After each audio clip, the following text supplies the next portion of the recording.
how would you just kind of summarize the season as a whole? Our season is over, so sums it up right there. Doc Rivers said even though you had a great regular season, the way it ends diminishes in some way the season. I mean, do you agree with that, the way it ends like this? Yeah.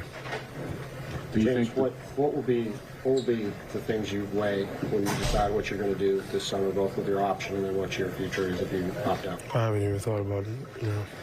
Do you think that this team progressed through the year, and are you interested in seeing like what the ceiling is with this group of people and this coach? Definitely. I feel like we had a pretty solid team.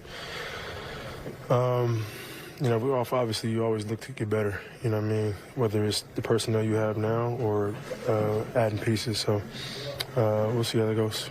How disappointed are you personally with with how things went in games 6 and 7? 6 where you had a chance, and 7 where you kind of didn't. I'm very, very disappointed. Very frustrating. It's a lot I want to say, but yeah, it's frustrating. You said after the Brooklyn series you were going to see how sacrificing went this year from role, minutes, money, etc. How do you feel like this has gone at least in the right direction in terms of what you are lost? We're in the second round, so I mean, it's no different. Like, you know what I mean? Do you see a ceiling for this group beyond that? Yeah, I mean, we're a really good team. You know, we're a couple shots away from being in the Eastern Conference Finals, and yeah. You and Joe took another step forward this year in terms of your partnership. Just how much further do you feel like you two can take that just going forward? I mean, we're only 1 year in. You know, we played against a team who's been together for quite a few years now. You know, I mean, they were in the finals last year, so they kind of know what it takes to get back there. And this is only year one for us. You know, full year. It was great. It was great. You had some big games in the series. You also had big games in the series. Tonight, Tatum had it going. What did you guys try to do to stop him, and why do you think you couldn't stop him? I mean, clearly we didn't do nothing to stop him. He made shots tonight. He was just being aggressive the entire night. We tried, we double teamed. He got off the ball. His teammates made shots. And then, at that point, he got it going, and their entire team got it going. They're shot makers. You've been that guy. Is there anything that anybody can do when a guy of his skill? Nah, you got it going. Like, you can shoot any shot you want.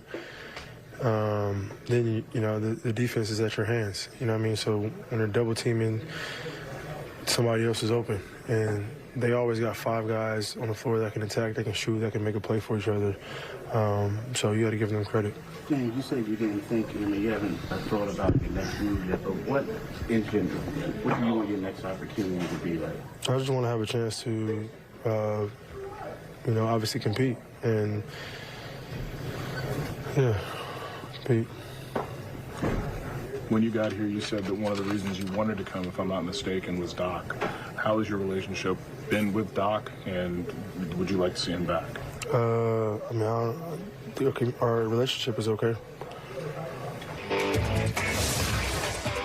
Our relationship is okay when he's asked about Doc and if he would be back. I mean, obviously, these guys, it's very fresh. But James Harden's been there before, a lot. Here is his series against the Celtics. We mentioned this on the pregame show. As the beard goes, so do the Sixers. He's great in the wins, and he is pretty bad in the losses. 60% shooting in the wins, 21, almost 22%. That and three-point field goals, it's mind-blowingly. Coming off last game, obviously finished strong, but not starting off, the way I wanted. And especially with our season being on the line last game, I was just excited to we had another opportunity today as a team and, for myself just to kind of bounce back. And, I was relieved. I was happy about that, just to get another, chance because, our season could have been over, Game 6. And, just being in another Game 7, being able to come back home in front of our fans, I was really excited just for the moment to come out here and play today. I asked you something after Game 6. I don't know if I'm trying to ask it again. Did that hitting those 4 shots after the game that you had, did that kind of give you a sense of relief, a sense of confidence that, like, okay, I've gone through the worst of it. Now I know if I just relax, I can get to the best of it. And did that carry over? I think so. It definitely was in my mind that, I had played as bad as it could get for 42 minutes or 43 minutes, whatever. And, I say we have a saying, it's only up from here, right? And, to be honest, they had us on the ropes in Game 6, right? The end of that third, going into the fourth, the game was back and forth. The crowd was into it. They had us, and that was a great feeling to win that one and to come back home, and have another opportunity. Jason, over here. Joe said before the game, he told you that when you come out, don't even focus on the scoring aspect. You don't want to be pigeonholed as a scorer. You're more than that. So, you don't really like pout when you get calls anymore. You get back and play defense. Your game has become so much more well-rounded. So, how does you kind of continuing to find an impact throughout the game allow you to get through those slumps to eventually take over like you did tonight? Yeah, just as I've gotten older and went through my career, just trying to grow, all right? I've always been able to score the ball. I've always kind of been looked at as a scorer. But to be the best player, to be one of the best players, what can I do each and every night on both ends of the floor besides scoring to impact the game and dominate in those ways, right? Dominating is not only about scoring. I try to rebound the best I can, compete on defense, get blocks, get assists. Those things, excite my teammates a little bit more than, hitting shots. They're used to seeing that. But, me diving on the floor, me coming over the weak side to get a block, that, sometimes gives us more energy than, hitting a step back three. So just finding ways to dominate the game other than just scoring. Going back to last offseason, you and Joel were talking a lot about your path to the finals, trying to make it to the top of the league. He ends up winning MVP, even though you were kind of the front runner early in the season. So to win the game tonight the way you did, kind of breaking the game open, hitting those shots over him, just as a friendly competitor, what did that mean to you? It was a lot of fun. I've played against him in the playoffs 3 times now, and, I think we play him 4 times a year in the regular season, so I've had a lot of battles. And that's somebody I'm, really close with and extremely happy for, right?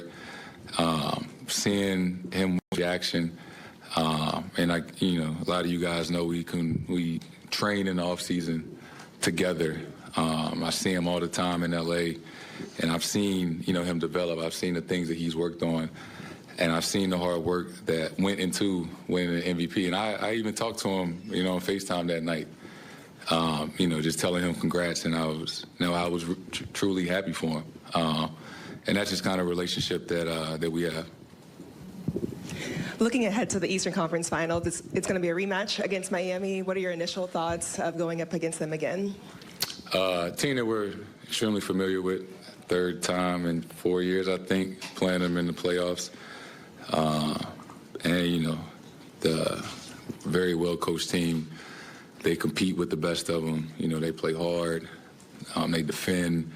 They make plays. And they figure out a way to win games. And, it's going to be fun.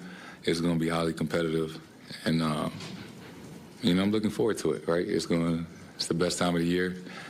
And we get to, play them again. So, it's going to be fun.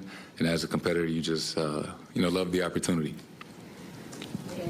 Jason, over the last 48 hours, I'm sure you've gotten a litany of texts and calls about this is what legacies are built on. You got to go, you got to drop 40. You got to carry your team. What did you listen to and what did you ignore over the last 48 hours? And what's it been like trying to prepare for a moment like this?